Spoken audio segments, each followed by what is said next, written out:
Greetings, Keechlings. Keech Prime here with my live reaction of Record of Ragnarok, Chapter 71, which apparently came out like 2 days ago, and I'm just now finding out. Thank you, Hermes. Yeah. Why didn't I know it came out? Maybe they came out at the same exact time, and that might have. But I don't remember there being a chapter, so it must have just come out later that night. Either way, let's get into it.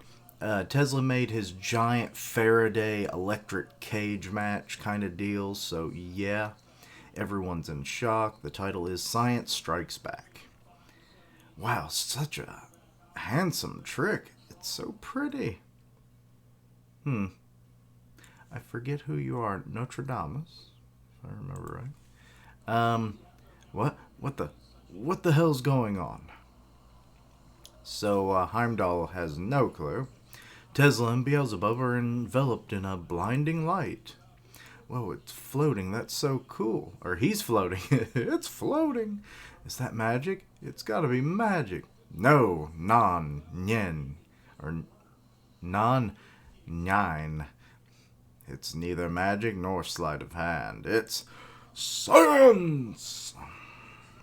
In the year 1943, after Nikola Tesla's death, a vast number of published research papers were removed from his estate. Yeah, I'm guessing Einstein stole them or somebody stole them. The culprit was, rumored to be both, the FBI and KGB. Oh. Both the US and Soviet authorities were after. Tesla was said to have invented a super scientific weapon. Yeah, like he was going to give us wireless electricity, for God's sakes. And it would have been free, essentially. So it's like, no one wanted that. Because there was no money to be made, but I guess now they want everything. Beam weapons, world communication system, earthquake weapons. Oh, Lord. One of his research projects, mankind's eternal dream. Levitation? It was said to have been an anti-gravity system that would manipulate gravity at will. What? How do you do that? And also at will. What's an anti-gravity system? Oh, Gull, you gullible girl. Of course, at that time, he didn't have the materials to make it a reality. But the anti-gravity system had already been completed in Tesla's mind. So this is what he was saying, at least in here. Tesla had completed the super automaton beta using the power of a Valkyrie. During the battle, a certain particle was being dispersed around with the electrical discharge. It is known as the super Tesla particle. When filled with these particles, the Astra coil reacts. Astra? And the anti-gravity system can be activated. That's the prison of the gods.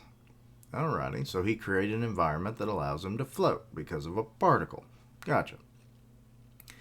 So what actually is the super Tesla particle? Beats me. There's only one person who does know.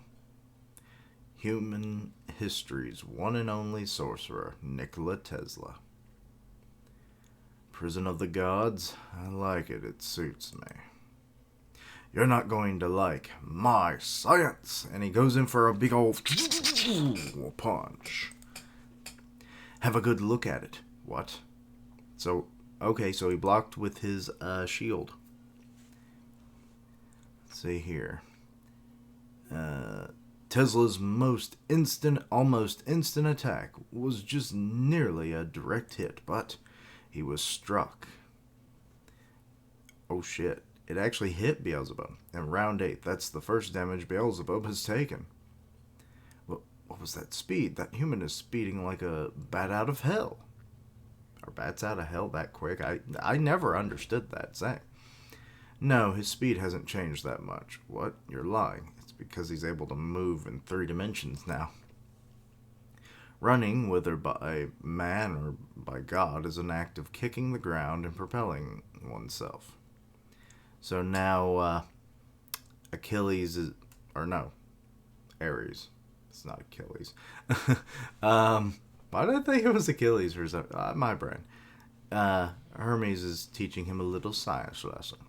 It takes a certain amount of time to reach the top speed. In other words, acceleration is necessary. Tesla, who's floating due to anti-gravity, seems to be able to reach the top speed by the first kick. Yes, because he's weightless.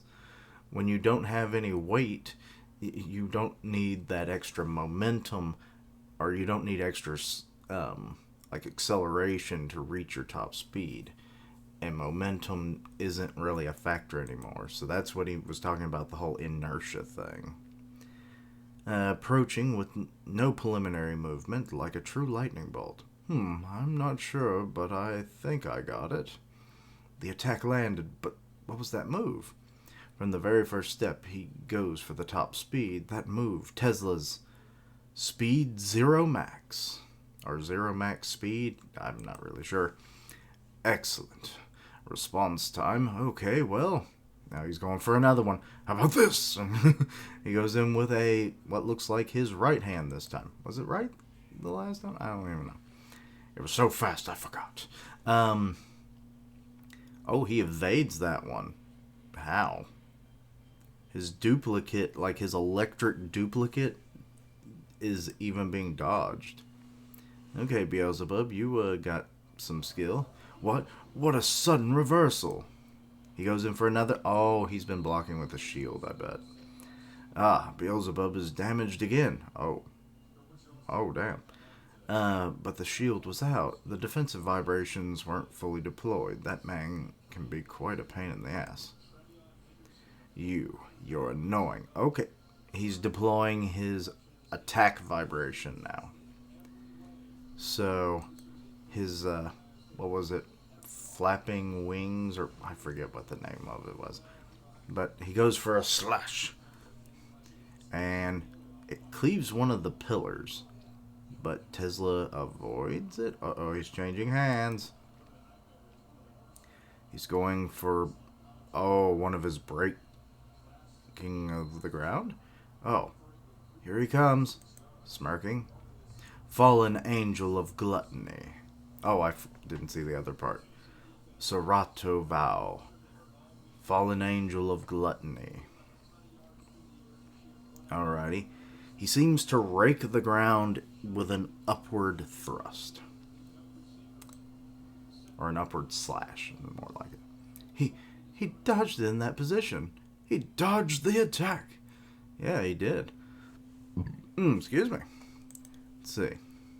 What the hell? That bizarre move. I'm amazed. The trajectory of a genius is unpredictable. Not even the gods can predict it. I call it Tesla steps. Tesla, you fucking horn dog, you. Or not horn dog, showboating hot dog. Let's see here. It's quite lame. How embarrassing. What? Why are these people, like, are they gods, or are these humans? I can't quite tell. This is a very tricky move. I've never seen anything like it. So Zeus is even like, but Beelzebub and already, is he staring at us? So, Atomos, he's noticing something.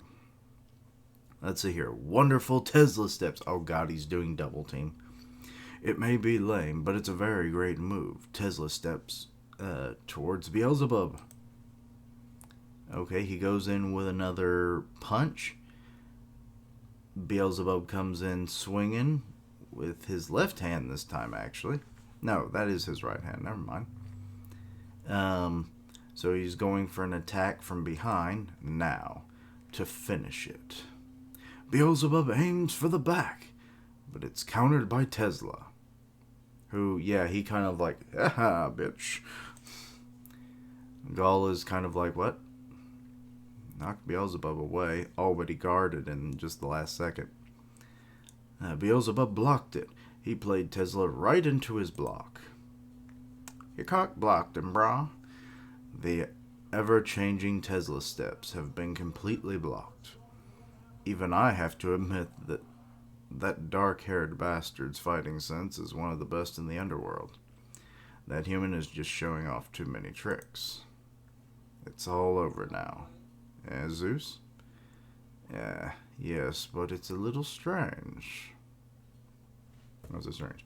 I'm tired of seeing that. Now, your fists will no longer reach me. No, niet, nein. Yesterday's wonders are merely today's norm. There is no end in sight. Science is always advancing. Okay. Thing on his hands like... QED. I'm not sure. Quantum entanglement. No, that would be an odd, wouldn't it? No, it would be an E. I don't know what the QED stands for. Gods, behold, this is mankind. Wait, is he always doing the blinding light? So he basically just frickin' Final Flashed his ass. No, not even Final Flash, it was just Solar Flare, that's it. Sorry, Vegeta, I accidentally stole your move there for a second.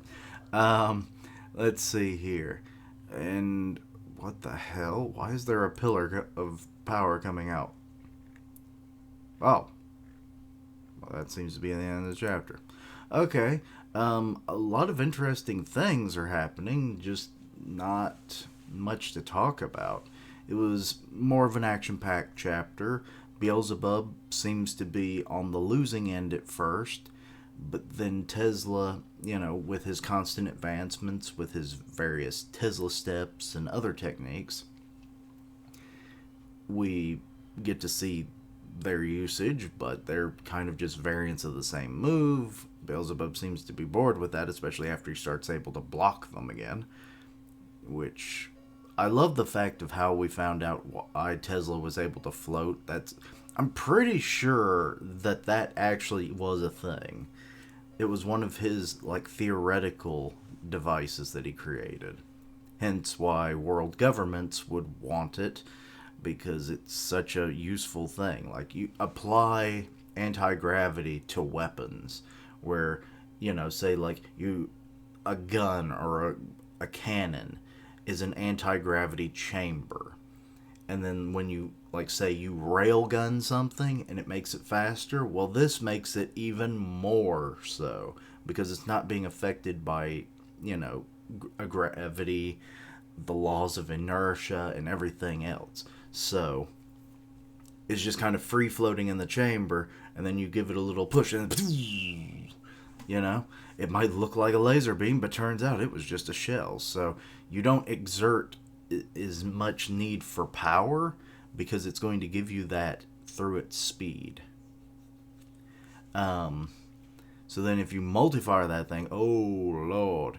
But then if you electric charge that shit and make it like an anti-gravity railgun, which I'm kind of wondering, is Tesla going to do that at some point? Methinks maybe. But yeah. So now Tesla seems slightly on the back foot, but I mean, this is a very touch and go chapter, and this whole fight has kind of been that way, where mostly it was, Beelzebub like in the first chapter. The second chapter was dominated more or less by Tesla, at least in terms of, actual movement. I mean, there wasn't any damage done, but there was movement towards the fight. And then from there, it's Tesla and then Beelzebub kind of coming in, but then Tesla coming back, and it'll be very interesting to see where this fight goes next. What will Beelzebub really pull out next? So yeah. So we got a little bit of a backstory bit with Beelzebub last chapter, a little bit for Tesla this chapter, and I like it. The historical, somewhat accurate depiction of things, yeah. I feel like I heard something about that, his papers. I mean, there's a reason why there's a company called Tesla. and why some of his inventions have been recreated, or the theories of them have been applied in real world situations now. Because they did work, they just couldn't be done with the technology of his time. And now that wasn't the issue. So, yeah, people been stealing the man's ideas. Sadly, I don't think he had any children, so that's why a lot of his stuff kind of got, taken over. But anyway, let me know your own thoughts and opinions on this chapter. Anything I misunderstood, please let me know down below. Check out my other content, see what you like, suggest things for the future. Links down below for all my social media so you can keep up with my content and have ways to contact me. I stream on Twitch where I do gaming, and I'll tweet out when I go live. Part of the One Punch Man podcast on Grim Reaper's channel, so go check that out. And as always, later days, and until next time, Quiche-lings, the power of science!